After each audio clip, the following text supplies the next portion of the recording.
You may be a big fan of the X-Files or, science fiction programs. Well, I've got some good news for you. You don't have to wait for the spaceship to appear before you can get probing. You can get probing right here on Earth. And this is now the probing side to get the auto bed leveling. Now I'd just like to add a few points to where we are at now. We've set the table and the column square. We have set the height for the limit switches so as they're all the same height from the table and from each other, so when you then do a home and come down close to the bed, equal distance from the towers, so you know that. So that's where we're up to. You've set up your Z home height, you set up your distances, you've then measured all your linkages and calculated all the triangulations for all those, and that's all done. So that's all sweet and all set. So now we come up to the probing. Now, to set up the probing, there's a couple of things you need to do first.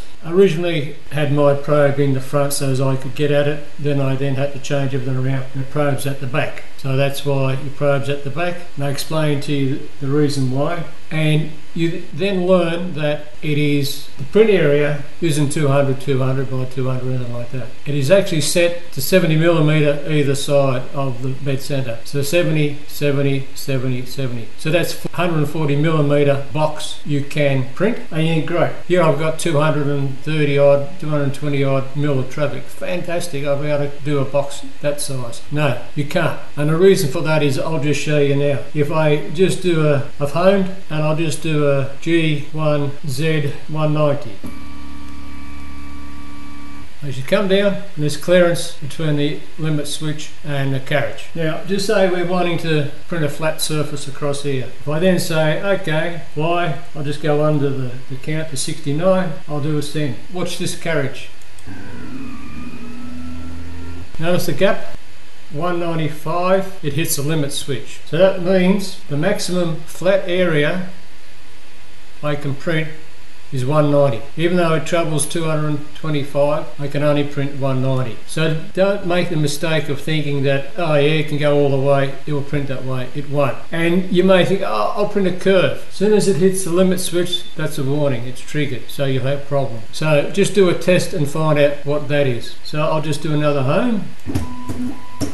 You know the envelope. Now the reason why they also don't go past 70 is this side of the carriage gets very close to the belts. So in the documentation there'll be 80mm, in some of the software it says 80mm. So all the calculations aren't for this printer. All of the manual information isn't for this printer. So you have to know what your printer specs are, and as we've gone along you've found out the limitations of what they are. So your build area will be 140 by 140 by 190 if you've got this top railing up to the very top. If you've gone down to 10mm like they recommended, whatever it is in the manual, and didn't follow the 3Dprint4A method, you're less than that, so you might only be able to print 180. So that's what you need to check, and you now know the reasons why. So we'll now just go on to the probing. You deploy the probe manually first. You need to know where it is in relation to the nozzle. The nozzle is at bed 000, and we want to know where this point is, because it's no use just say you had a big dip there, no use saying that the nozzle's at 0 and that just say it's a 2mm dip, and over here it's only 1mm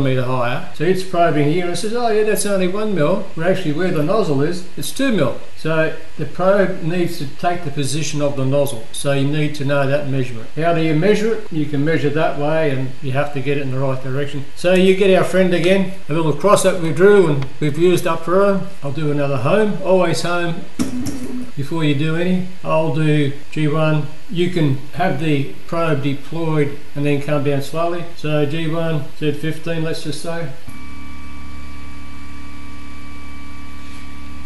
So the way you would do it is you'd have your probe up, locked position, lower your nozzle down and get the cross level with the nose of the nozzle, level with the hole in the nozzle. Set it up, then stick it down. Then go back up, release the probe, do a home, and then come down. So I'll just skip that step. So now what we do is we then just use the graphic interface, 1mm step at a time. We just go down, go down, go down, go down, till it's just above the line. Then, as we know that the center of the cross is in the center of the nozzle, then just move the probe in towards that position.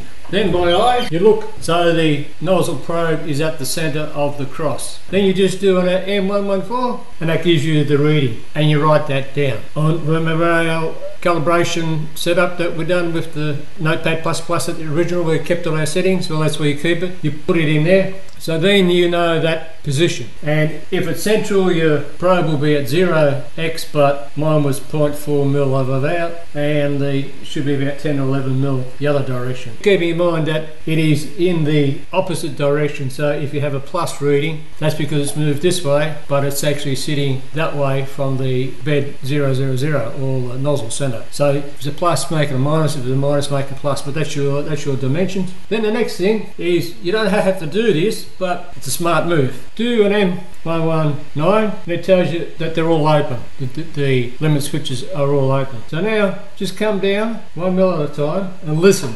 Just heard the click. Just leave your M119 there and just hit send again and it's got triggered. Now go up 0.1, send M119 again, still triggered, still triggered. So you just keep raising it up until you know where it's triggered. Just heard it then. Open, I'll go down one. So you keep setting it the up and down until you get an idea. There's a click again. There may be a difference where it comes down and it pushes. This is click, it's triggered, but then it may have to move up a couple of parts of a millimetre before it then is triggered again. So it doesn't trigger exactly there, it triggers in a range. But you just need to know that range, or you need to know when it's lifting. So we've just done that, we just do an M119 again. Yep, it's triggered, M114, and this at the moment is 6.5. Remember, we've got the paper underneath. We won't have the paper when we're doing the proper probing, so that's 0.6. You know it's 6.5. Home. Take your paper off, do a G1 and whatever your measurement is, 6.5 in the Z, and it takes a while. You then just check a couple of times, home, yes, and you just get a figure. That figure will change later because it's then used to set your probing. So this is so as you then know that's the distance from there to there when the probe is triggered. So that will zip through and I'll cut this bit out and we'll get to the next bit.